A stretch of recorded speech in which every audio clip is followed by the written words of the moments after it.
What are you doing today that will make a difference 100 years from now?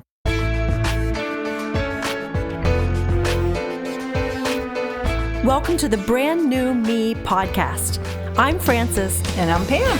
And we are two women passionate about helping others thrive in life, not just survive. In each episode, we're going to find creative ways to offer hope for your future through our own life experiences. So join us every week as we learn together that we really can be a brand new me.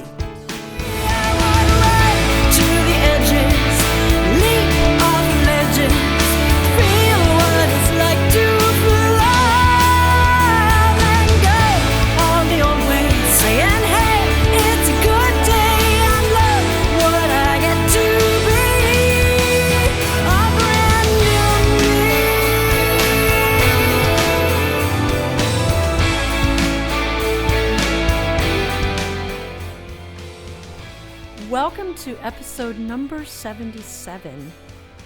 100 years from now is the title of the episode, and we are wrapping up Mark Batterson's book, Chase the Lion. We've also wrapped up Portraits of White. Woo! My 500-pound dream is completed for this year, and both shows are done, and we didn't have a snowstorm, and that's always a huge relief to me. And we had a bigger crowd than we've ever had between the two shows, and I'm really, really excited. And Pam and I will talk about that probably on another episode. Let's get started on this week's episode. What are you doing right now that's going to make a difference 100 years from now? One thing I recall, and the Lord brought this to my remembrance, is my husband and I founded a church in 1984. It was called Altoona Full Gospel Church, which it's still thriving today. When people ask me about that, oh, that's really cool, you and your husband started a church, I must feel like, oh yeah, no big deal. But he reminded me, and I read this out of the book, it says, I failed to appreciate the fact that God does what God does in spite of us, not just because of us. And so I was thinking, I need to start appreciating that Altoona Full Gospel Church could go on for generations and generations. We founded it in 1984, and so that kind of brought that to my remembrance. And that not to be proud of it, but to know that God used us in that way is special. And do you realize that when that church celebrates their 100th anniversary, they will, I'm sure, speak of you and Rick as the founding people of that church. They will honor you and rejoice and celebrate 100 years. I've been part of two different churches, actually, who have celebrated 100 years while I've been there on staff. And it's a big deal. We researched who the founding fathers were and what their mission was, and we invite them back. If anyone who has been part of, if they're still around, we've invited them back. It's a big celebration and a way to look back and honor those who had a vision. And you and Rick will be mentioned in that story. And who knows, maybe your book will be there as part of the stuff in the church museum. You know, we'd put out stuff that represented things from the 100 years, and your book will probably be in that memorabilia. Is that how you say it?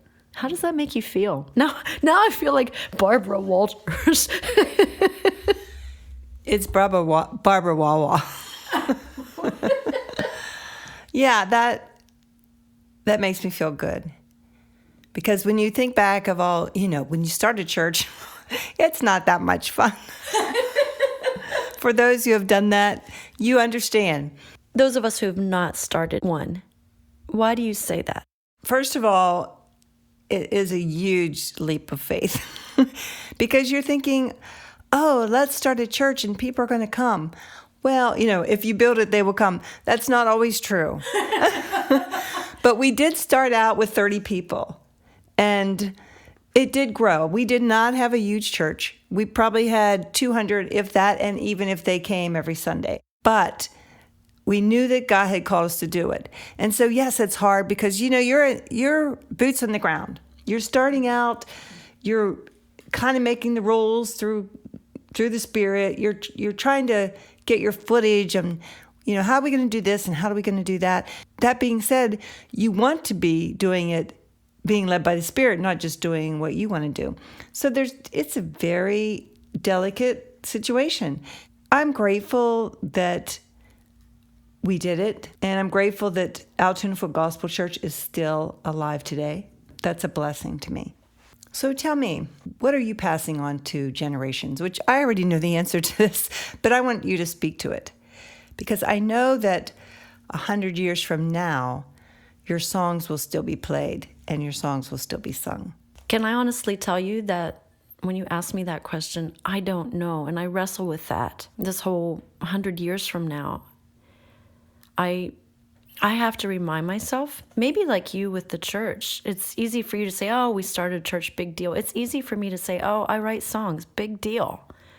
It doesn't feel very impactful sometimes.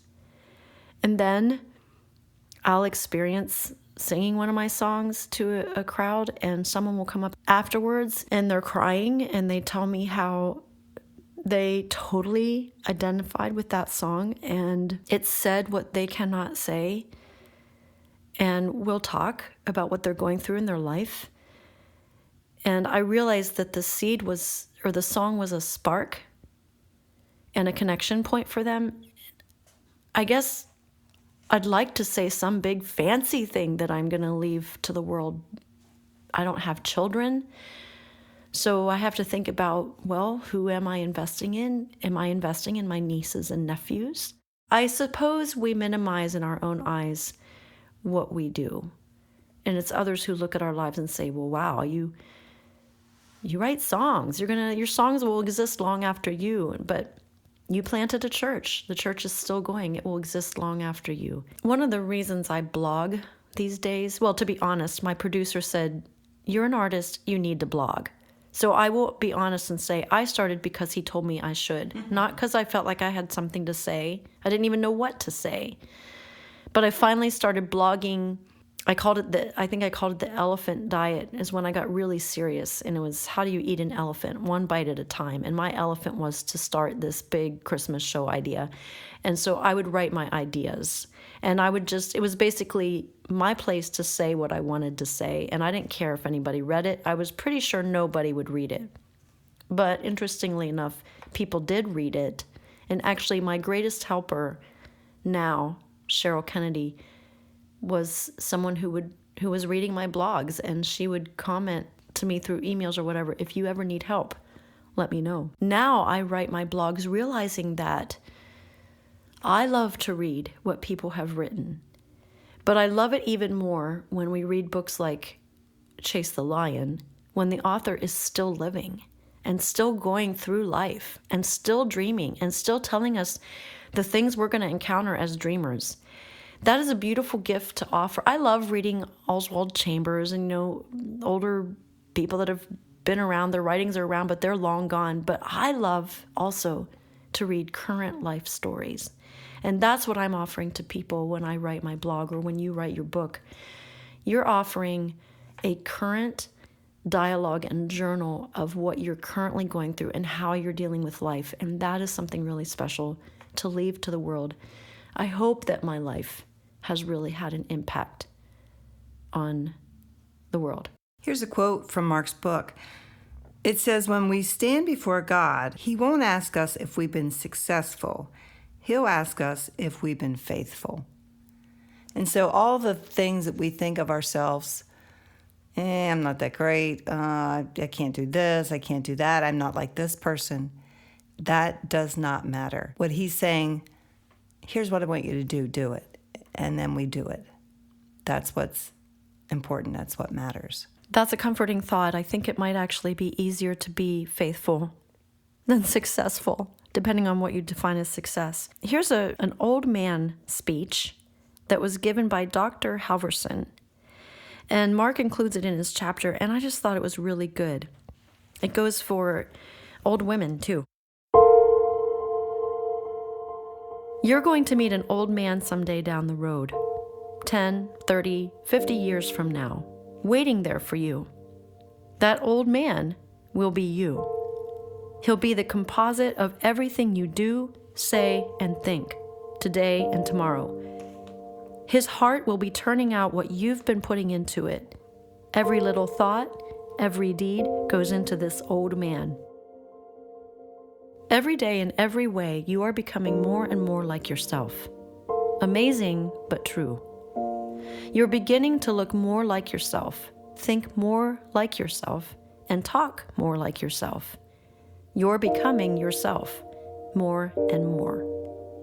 End of quote. So who you're putting into yourself today is going to be that old person waiting for you at the end.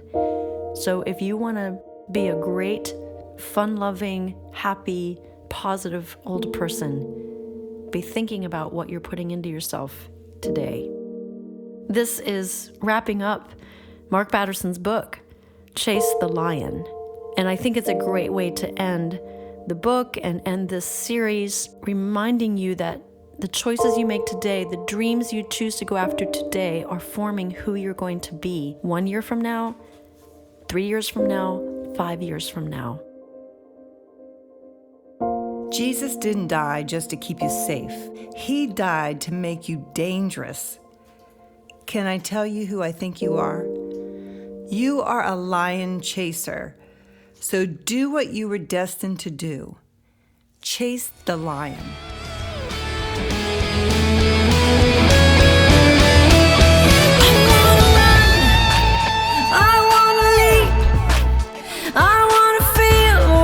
Like to fly, I'm letting go.